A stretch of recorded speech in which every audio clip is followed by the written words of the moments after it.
¿Qué dirían si les dijera que el Vaticano una vez fue controlado por un adolescente? Un muchacho que organizaba orgías en el palacio papal, que asesinaba a sus enemigos con veneno, que literalmente vendió el papado. Esto no es ficción. Esto sucedió. Y casi destruye al cristianismo para siempre. Quédense conmigo, porque lo que están a punto de escuchar cambiará todo lo que creían saber sobre la Iglesia Católica. Roma, el año 1032. La Iglesia se erige como la institución más poderosa de la tierra, más temida que cualquier ejército, más rica que cualquier reino. Los reyes se arrodillan ante los papas. Los emperadores ruegan por su bendición. Y sin embargo, un hombre se atrevió a convertir esa institución divina en su arma personal del caos. No era un rey, no era un conquistador, ni siquiera era un hombre. Apenas tenía 20 años y era el Papa.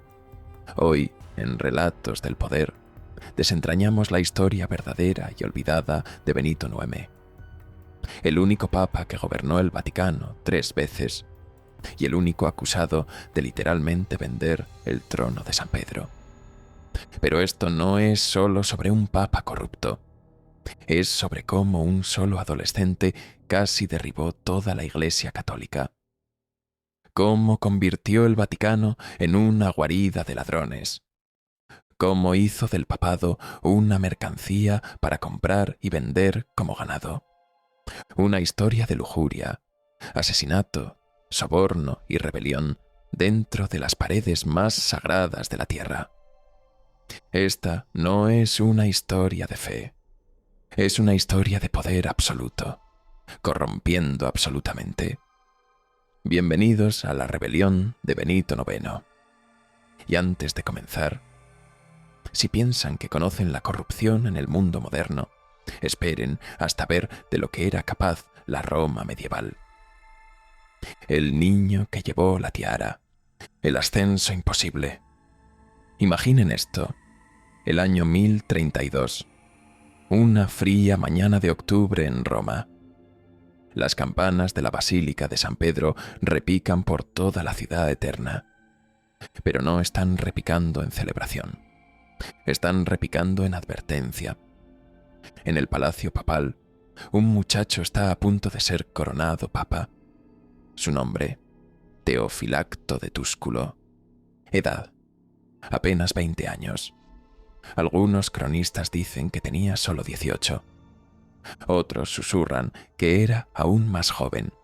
La tiara papal, símbolo de autoridad espiritual sobre 1.000 millones de almas, no fue colocada sobre su cabeza por visión divina. Fue comprada, vendida, negociada como una pieza de propiedad. Su ascenso fue orquestado por los Tusculani, la familia más despiadada de la Roma medieval. Estos no eran solo nobles, eran titiriteros que habían convertido el Vaticano en su reino personal. Por 3 generaciones habían controlado el papado, de tío a sobrino, de padre a hijo. El trono de San Pedro se había convertido en un negocio familiar, y Teofilacto, él era su última inversión, el título que adoptaría, Benito IX. Pero aquí está el detalle que los libros de historia omiten. Los Tusculani no solo compraron el papado, lo militarizaron. Tenían un ejército privado de más de 3.000 soldados. Controlaban las rutas comerciales hacia Roma. Poseían la mitad de los bancos de la ciudad. Y ahora tenían el poder de Dios. Desde el momento en que terminó su coronación, Roma comenzó a sangrar. Las calles susurraban: demasiado joven, demasiado mimado, demasiado peligroso. Pero los susurros rápidamente se convirtieron en gritos. Dentro de semanas, no meses, no años, sino semanas, Los escándalos estallaron como volcanes. La transformación del Vaticano. Permítanme pintarles un cuadro de cómo se veía el Vaticano bajo Benito IX. El Palacio de Letrán, una vez lugar de oración y reflexión, se convirtió en un casino de carne y oro. Banquetes lujosos donde reliquias sagradas, pedazos de la cruz verdadera, huesos de santos, se intercambiaban por vino y favores sexuales. Un papa joven que veía el celibato no como un voto sagrado, sino como una sugerencia a ignorar. Pero se pone peor. Los cronistas hablan de misas negras, de rituales conducidos en el corazón del Vaticano, donde el agua bendita era reemplazada con sangre, de un papa que afirmaba poder hablar directamente con Satanás. Un testigo, un monje llamado Desiderio, escribió: «Vi con mis propios ojos al Papa Benito fornicar con mujeres en la misma capilla donde San Pedro fue sepultado». Pero aquí está lo que realmente aterrorizó a Roma. Benito IX no solo estaba rompiendo las reglas, las estaba reescribiendo. Estableció lo que llamó las nuevas ordenanzas papales. Los obispos serían nombrados no por su santidad, sino por su lealtad y su oro. La excomunión se convirtió en su amenaza favorita. Contrariarlo significaba ser condenado al infierno. Los fondos de la Iglesia fueron desviados para financiar las campañas militares de su familia. Los monasterios fueron convertidos en cuarteles para los soldados tusculani. Las iglesias fueron gravadas con impuestos especiales para mantener su estilo de vida. Para 1034, solo 2 años después de su reinado, Benito había transformado el papado en un arma de guerra política. Pero aquí es donde se vuelve verdaderamente horroroso. Benito IX no solo robó a la Iglesia, la militarizó. En 1035 orquestó el asesinato de su rival, un partidario del Papa Silvestre III, envenenando el vino de comunión. Sí, escucharon bien. Usó el sacramento sagrado como arma de asesinato. El monje Rodolfo Glaber escribió: «Benito IX ha convertido la casa de Dios en una cueva de ladrones y asesinos». Pero la gota que colmó el vaso llegó en 1036. Benito IX ordenó la ejecución pública de 12 sacerdotes que se habían opuesto a él. No en una prisión, no en secreto, en las escalinatas de San Pedro, delante de miles de fieles. Roma había tenido suficiente. Los disturbios estallaron no solo en las calles, sino dentro de las mismas iglesias. Estatuas sagradas fueron derribadas, no por paganos, sino por cristianos que exigían la renuncia de su papa. Imaginen esta escena: la Basílica de San Pedro, el sitio más sagrado del cristianismo, rodeada por una multitud enojada de creyentes. No están ahí para orar, están ahí para hacer revolución. Los tusculani, sintiendo el peligro, desplegaron su ejército privado para proteger a Benito. Pero ni siquiera ellos podían silenciar a toda una ciudad para siempre. Y aquí está la primera lección de esta historia. Cuando el poder entra en salones sagrados, no se vuelve santo, se vuelve intocable. Y cuando algo se vuelve intocable, se vuelve monstruoso.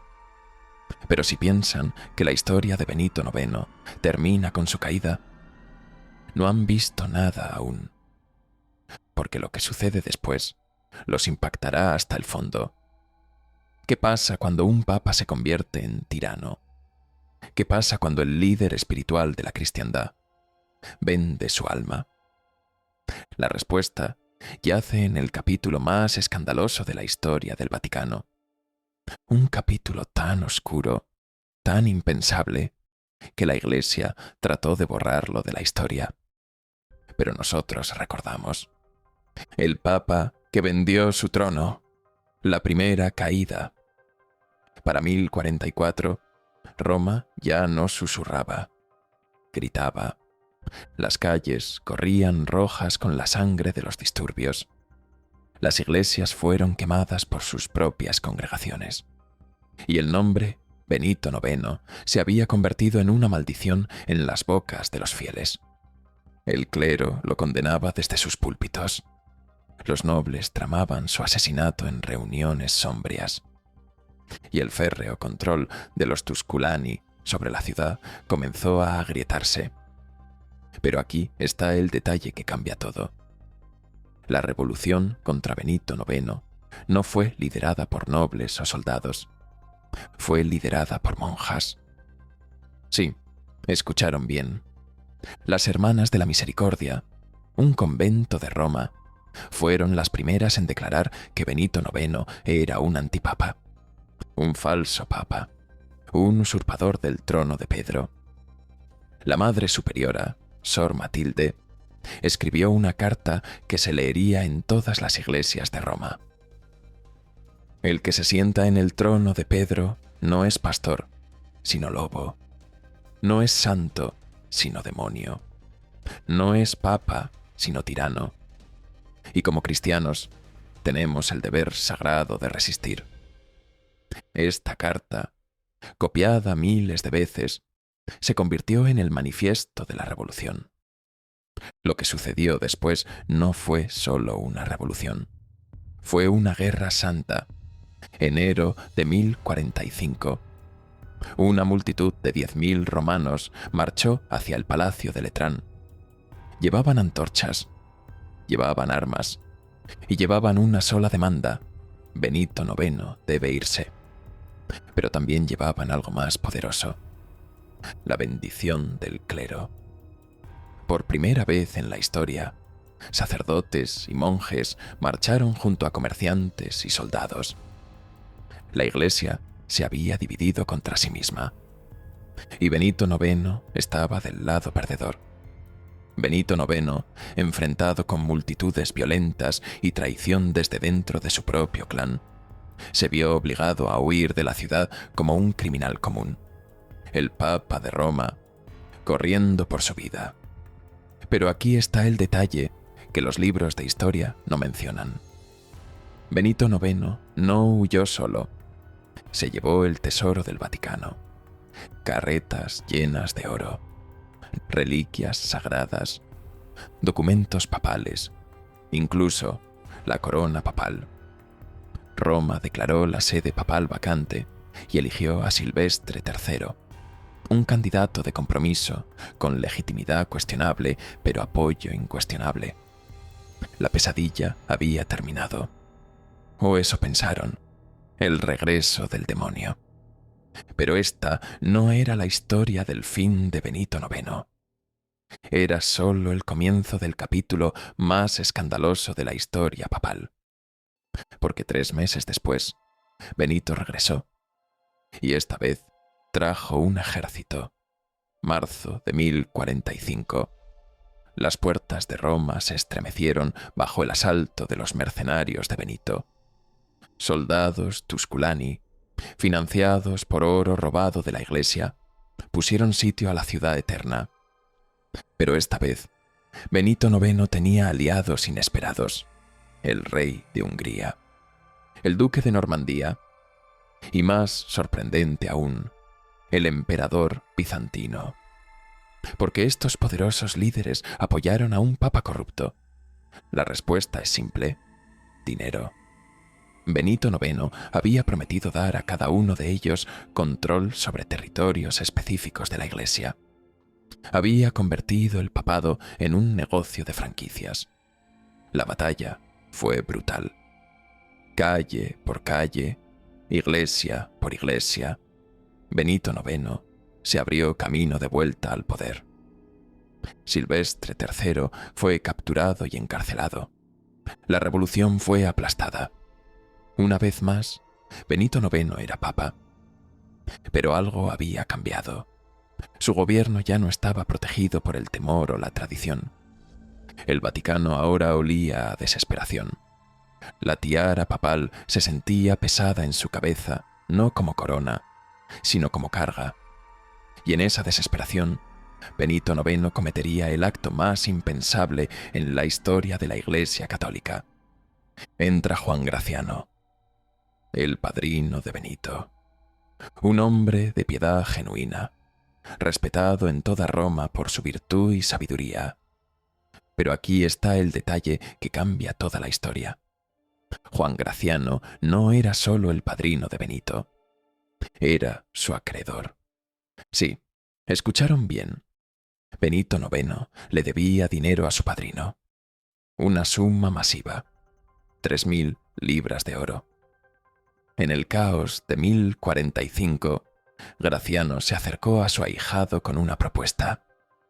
Termina con la locura. Renuncia. Deja que la Iglesia sane.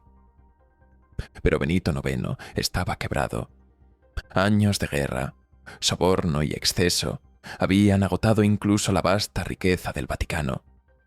Y aquí ocurrió lo impensable. Benito IX miró a su padrino y dijo: «Renunciaré, por un precio». Sí, escucharon bien. El Papa de Roma ofreció vender el papado. No metafóricamente, no simbólicamente, literalmente. Puso una etiqueta de precio en el trono de San Pedro. Juan Graciano estaba horrorizado, pero también estaba desesperado. Roma sangraba. La Iglesia moría.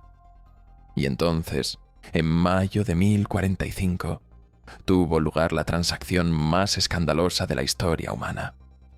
Benito IX vendió el papado a su padrino por 1.500 libras de oro, más 300 libras de plata, más los derechos sobre 3 castillos en el norte de Italia, más una pensión vitalicia de 100 libras de oro anuales, el cargo más sagrado de la cristiandad, la autoridad espiritual sobre 1.000 millones de almas, el trono establecido por Jesucristo mismo, reducido a una mercancía, comprado y vendido como ganado. Juan Graciano, ahora Papa Gregorio VI, lloró al aceptar la tiara papal, no de alegría, sino de vergüenza. Pero el daño estaba hecho. La noticia de la venta se extendió por Europa como un incendio. Sacerdotes protestaron en las calles. Reyes rugieron en sus cortes. Y en Alemania, el emperador Enrique III vio una oportunidad. «La Iglesia está corrupta», declaró Enrique, «y yo soy elegido por Dios para purificarla». Pero aquí está donde la historia toma un giro que nadie esperaba. Benito IX no había terminado, porque 6 meses después de vender el papado, decidió que lo quería de vuelta. La guerra de los 3 papas, el caos absoluto, octubre de 1045. Roma despertó con una noticia que haría temblar los cimientos del cristianismo. Benito IX había regresado y reclamaba que la venta del papado era inválida. Su argumento era simple y diabólico. Un papa no puede vender el papado porque el papado no es propiedad terrenal. Por lo tanto, sigo siendo el papa legítimo. Esta lógica retorcida creó la crisis más grande en la historia del Vaticano. 3 hombres afirmaban ser el papa legítimo simultáneamente. Silvestre III, la elección revolucionaria, liberado de prisión por simpatizantes.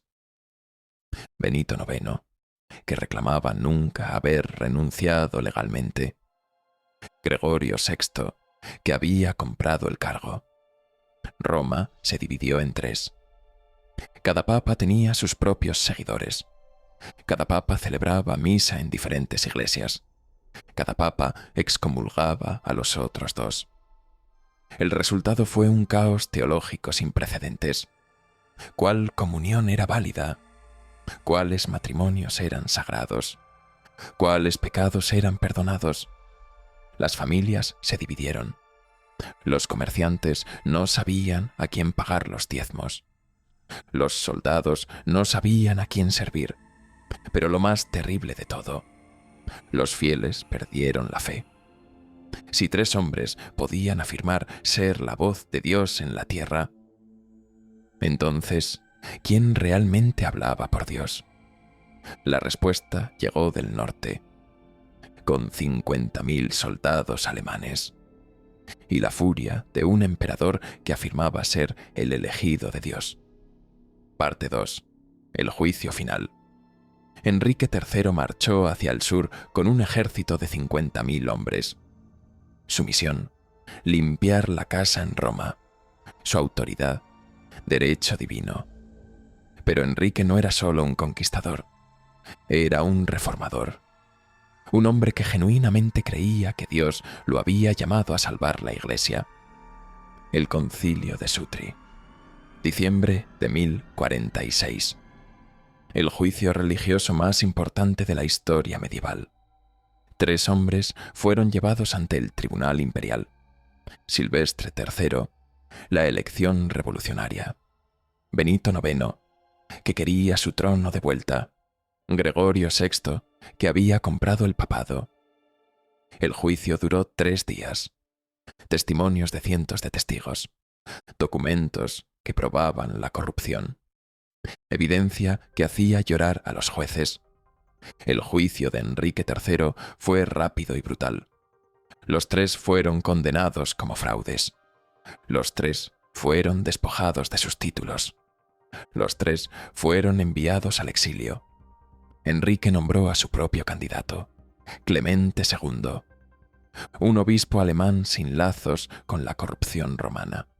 La pesadilla había terminado, o eso pensaron, porque en octubre de 1047, Clemente II murió súbitamente. Algunos dicen que por veneno, otros dicen que por el corazón roto. Y como un vampiro levantándose de la tumba, Benito IX regresó. Por tercera vez, la tercera vez, reclamó el trono papal. Pero su apoyo se había evaporado. El pueblo romano, exhausto por años de caos, se negó a seguirlo. El clero lo denunció como hereje. Incluso su propia familia lo abandonó. Dentro de 8 meses, Benito IX fue expulsado de Roma por última vez. Desapareció en el campo italiano, un hombre quebrado. Su legado, un reinado papal que duró, en total, menos de 5 años. Pero en ese tiempo, había ocupado el papado 3 veces, y lo había perdido 3 veces. El legado de la corrupción, la muerte de un tirano. Benito IX se desvaneció en la oscuridad alrededor de 1055. Algunos dicen que murió en un monasterio, buscando redención. Otros afirman que fue asesinado por sus enemigos. Pero las ondas de sus acciones resonaron durante siglos. El papado, una vez símbolo de pureza espiritual, había sido subastado como ganado. Y este acto, esta venta grotesca del poder divino, encendió una tormenta de fuego en toda la cristiandad. Pero aquí está lo que Benito IX no esperaba. Su corrupción no solo expuso la oscuridad en la Iglesia, despertó la luz. Reformadores se levantaron desde todos los rincones de Europa. Monjes que habían pasado sus vidas en oración súbitamente se convirtieron en revolucionarios. Obispos que habían permanecido silenciosos encontraron sus voces. Incluso emperadores abandonaron sus preocupaciones seculares para purificar la Iglesia. Lo que Benito IX había revelado no era solo una falla en un hombre, era una grieta en todo el sistema. Y a través de esa grieta, la luz comenzó a brillar. La redención a través de la Reforma. Entran las reformas gregorianas, nombradas por el Papa Gregorio VII, pero inspiradas por los horrores de Benito IX. Estos no eran solo cambios de política, eran una revolución completa en cómo operaba la Iglesia.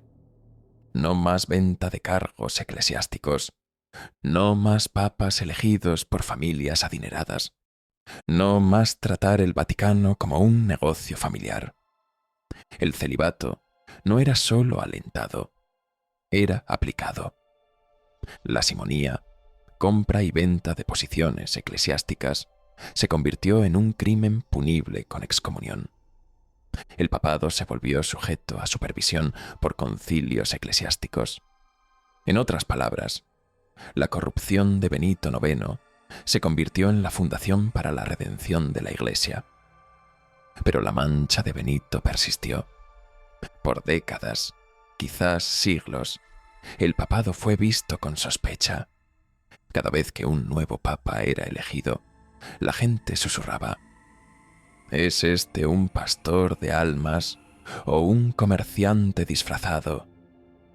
Incluso Dante, escribiendo su Divina Comedia 3 siglos después, colocó a los descendientes espirituales de Benito IX en los círculos más profundos del infierno, reservado para las almas más condenadas de todas, eclesiásticos corruptos. Pero aquí está la hermosa ironía de esta historia. Benito IX no solo corrompió la Iglesia, ayudó a salvarla. Al quebrarla tan públicamente, tan completamente, forzó al mundo a mirar, a actuar, a exigir algo mejor. Se convirtió en el villano que reformó la misma institución que había tratado de destruir. Hoy, pocos católicos conocen su nombre. Es un fantasma en los anales del Vaticano, un capítulo oscuro que la Iglesia preferiría olvidar. Pero su sombra moldeó el papado como lo conocemos. Las reformas que inspiró duraron siglos. Las salvaguardas puestas en lugar debido a él protegen a la Iglesia hasta hoy. Y aquí está la lección final de esta historia. A veces se necesita lo peor de nosotros para sacar lo mejor de nuestras instituciones. A veces la corrupción es el precio que pagamos por la reforma.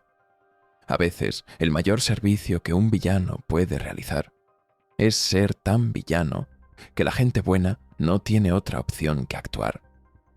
Benito IX pensó que estaba conquistando la Iglesia. En cambio, la estaba purificando. Pensó que estaba vendiendo el papado.